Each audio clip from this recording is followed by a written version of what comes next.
नमस्कार. मी डॉक्टर पूर्वा वावेकर, संभाजीनगर येथे एक नेफ्रॉलॉजिस्ट आणि ट्रान्सप्लांट फिजिशियन आहे. आज आपण बोलूया IgA नेफ्रॉपॅथीबद्दल. IgA नेफ्रॉपॅथी हे एक असा आजार आहे ज्याच्यामध्ये लघवीवाटे रक्त जाऊ शकतं, BP वाढू शकतं, पायावर सूज येऊ शकते आणि दोन्ही किडन्या निकाम्या झाल्यामुळे डायलिसिस लागण्याची शक्यता असते. हा आजार कोणालाही होऊ शकतो, पण त्यातल्या त्यात सध्या साऊथ ईस्ट एशियन माणसांमध्ये ह्याची फ्रिक्वेन्सी सर्वात जास्त आढळल्या जाते. IgA नेफ्रॉपॅथीचे बरेच प्रेझेंटेशन्स आहेत, म्हणजे ते कुठल्याही स्वरूपात त्याचा त्रास होऊ शकतो, पण त्यातल्या त्यात लवकर त्याचं निदान झालं तर औषध गोळ्यांवरही त्याचा आजार रोखला जाऊ शकतो.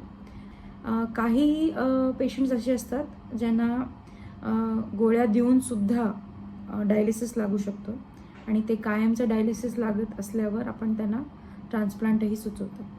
अशाच एका पेशंटबद्दल आपण जाणून घेऊया, ज्याचा त्रास पायावर सूज येणे, BP वाढणे हे डिसेंबरमध्ये चालू झालं.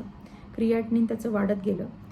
फेब्रुवारी महिन्यामध्ये त्याचं पुण्यामध्ये एक किडनीचा तुकडाही काढून घेतला गेला. डायलिसिस पण चालू केला गेला.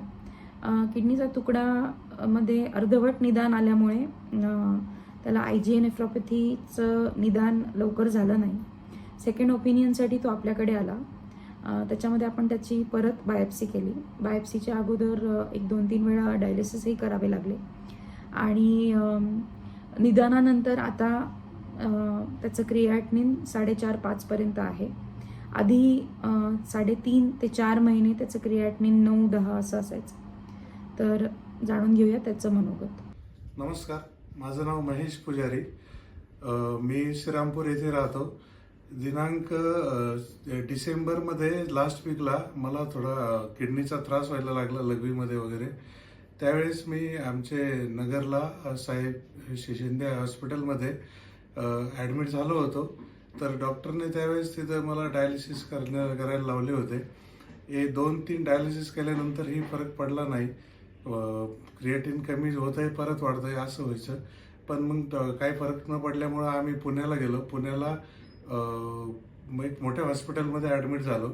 तिथे डॉक्टरांनी बायोप्सी केली आणि ओमना कॉर्टिल वगैरे ज्या गोळ्या असतात स्टेरॉइड वगैरे चालू केल्या. आणि बायोप्सीच्या रिझल्टमध्ये डॉक्टरांनी असं सांगितलं का बायोप्सीचा रिझल्ट तुझा आला आहे आणि तुला गोळ्या चालू करू. तर गोळ्या चालू ठेवल्या थोडे दिवस, पण काही फरक नाही पडला. त्याच्यानंतर डॉक्टरांनी परत पुण्याच्या पण डायलिसिसचा पर्याय सुचवला. पण आम्हाला डायलिसिस करायचं नव्हतं म्हणून आम्ही तो रिपोर्ट घेऊन औरंगाबादला आलो उत्कर्ष हॉस्पिटलमध्ये. उत्कर्ष हॉस्पिटलमध्ये पूर्वा मॅडम आणि डॉक्टरांनी आम्हाला सर्व माहिती समजून सांगितली आणि परत बायोप्सी करायची त्यांनी सुचवले. परत इथं बायोप्सी केल्यानंतर मग आम्हाला योग्य निदान झाले की मला IgA नेफ्रोपॅथी आहे.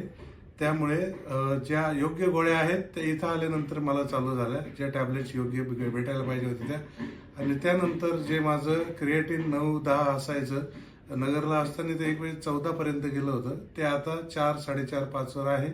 आणि अजूनपर्यंत टॅबलेट चालू आहेत आणि कमी करण्याचा प्रयत्न मॅडम करतायत. थँक्यू.